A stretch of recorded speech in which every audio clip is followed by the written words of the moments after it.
Ouais, tout à Parce fait. que nous, si on ne le récupère pas à cette période-là, son coach va le faire jouer C'est vers sûr, le 10 c'est ou sûr, le 15 c'est sûr. janvier. Si la blessure elle est pas si grave et qu'en une semaine il peut y avoir une récupération rapide avec les soins, le kiné, etc. Vaut mieux l'avoir sur le banc de touche comme ça. Une fois qu'il est opérationnel, on le fait jouer parce qu'effectivement, s'il reste en club et qu'au bout d'une semaine, c'est sûr qu'en club il va jouer. Exactement. Et d'ailleurs, Pour le récompenser, au moins pour les sacrifices qu'il a à faire. Tout à fait, tout à fait. Je pense que c'est l'une des raisons pour lesquelles on tarde à avoir le communiqué de la fédération. Peut-être ils veulent que le joueur vienne, qu'il soit consulté par les médecins de la sélection avant de prendre une telle décision. Donc voilà. Abdou, si tu me le permets, j'ai une question à poser même à Coach Jeff. Allez-y. Coach Jeff, pour ces genres de blessures, si je ne m'abuse, Ilaï Kamara, Assane Diao est dans la même situation que Ilaï Kamara, on nous parle d'une blessure au grade 2. Aux ischio-jambiers. Parlez-nous un peu de la nature de cette blessure et la durée d'indisponibilité. Généralement, aux ischio-jambiers, il faut savoir que les ischio-jambiers, c'est 3 faisceaux, donc c'est 3 gros muscles et plein d'autres petits muscles en dessous. Si c'est juste une petite, un froissement, si le muscle c'est juste, comment dire, un petit froissement, ça va, ça peut durer une semaine, voire 10 jours. Okay. Mais si c'est une réelle déchirure, ça va beaucoup plus longtemps. Donc, il sera à l'arrêt complet, le temps que tout ça se cicatrise à l'intérieur et reprendre en rééducation. Parce que une fois qu'on est blessé, malheureusement, même si on ne sent plus trop la douleur, parce que chaque mouvement va sentir des picotements. Et c'est ces picotements auxquels il faut faire attention pour ne pas que la déchirure elle revienne. Donc ça dépend. C'est pour ça que là, il faut attendre l'annonce de la gravité de la blessure pour savoir combien de temps il peut être indisponible. Tant qu'on n'a pas la nature de la blessure exacte, on peut pas dire exactement une semaine, 3 semaines. Donc, on va attendre les résultats des médecins, l'annonce officielle, et puis on saura. Mais généralement, l'ischio-jambier, c'est 3 semaines, 1 mois si c'est une déchirure, voire même plus en fonction de l'athlète. Okay. Merci Coach Jeff. C'est bien d'avoir des experts dans ce plateau. Effectivement, ça nous rassure. Donc 3 semaines à 1 mois, on peut le récupérer. Bon, mais reste à voir la gravité après les analyses, les tests qu'il va faire. Donc tout comme Bamba Fall, il y en a un autre Babacar Fall qui nous demande pour Mamadou Sarr, est-ce que c'est confirmé? Bon, jusqu'à présent, au moment où on vous parle, il n'y a qu'un seul forfait confirmé, c'est Ilaï Kamara. Assane Diao, c'est pas encore confirmé, Mamadou Sarr non plus, donc on attend quand même. Il a rejoint le groupe, je pense. Il a rejoint Mamadou Sarr. Oui, dans la nuit, je crois avoir vu l'information. C'est une bonne chose donc. Donc voilà. Ensuite, la prochaine question, c'est pour Assane. Par exemple, si on arrive au forfait de Assane Diao, quel joueur vois-tu le remplacer dans l'effectif? Bon, je pense que Pape Thiaw a déjà deux réservistes sur le côté, je pense. Il y a Ousmane Sow. Il l'a appelé? Non, pas encore. Si le forfait est confirmé, je pense qu'il y a Ousmane Sow qui peut venir. Il y a également Rassoul Ndiaye, exactement. Ces 2 jours-là pourront faire l'affaire. Mais je pense que Pape Thiaw n'a pas un problème d'effectif. Aussi sur la liste. Il y a exactement.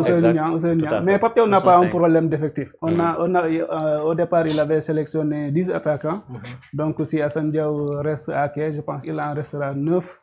Mais je pense qu'il n'a pas de problème d'effectif. Même ces 9-là pourront faire l'affaire. Non, au contraire, il a un problème même. Il a un problème de sur-effectif. Voilà, il a un problème de sur-effectif. Donc, il a l'embarras du choix. Exactement. En fait. Je pense que le Sénégal pouvait envoyer 2 équipes qui pourraient aller au moins jusqu'en quart de finale. Au moins.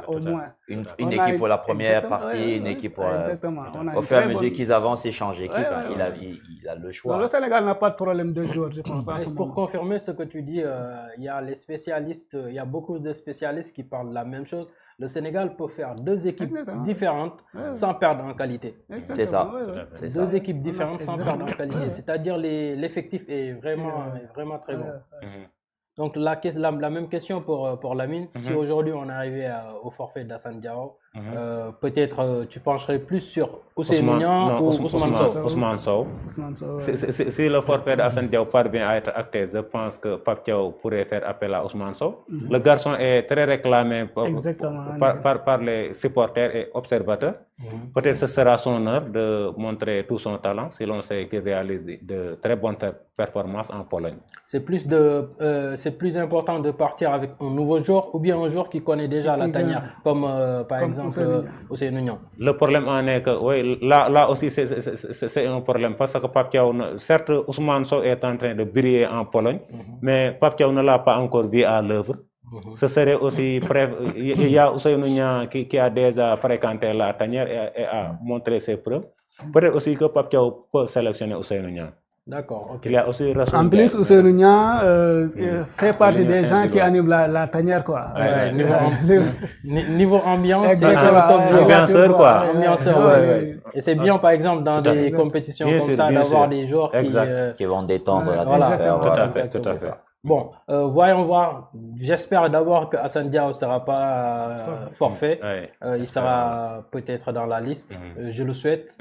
Et voyons voir la suite.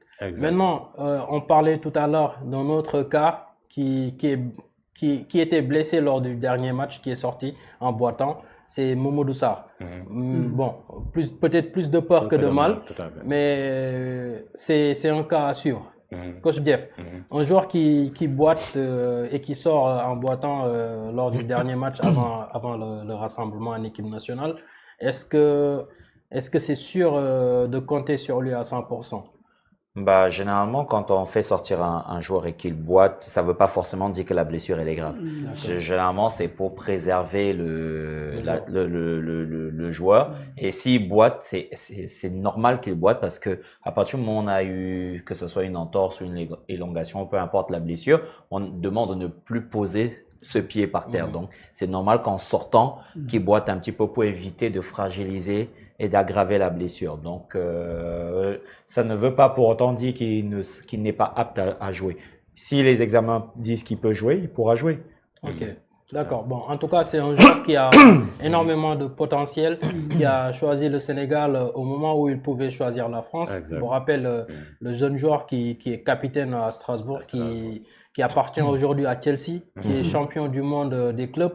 Donc, il a l'avenir devant lui, mais c'est déjà un joueur confirmé malgré ses 19 ans.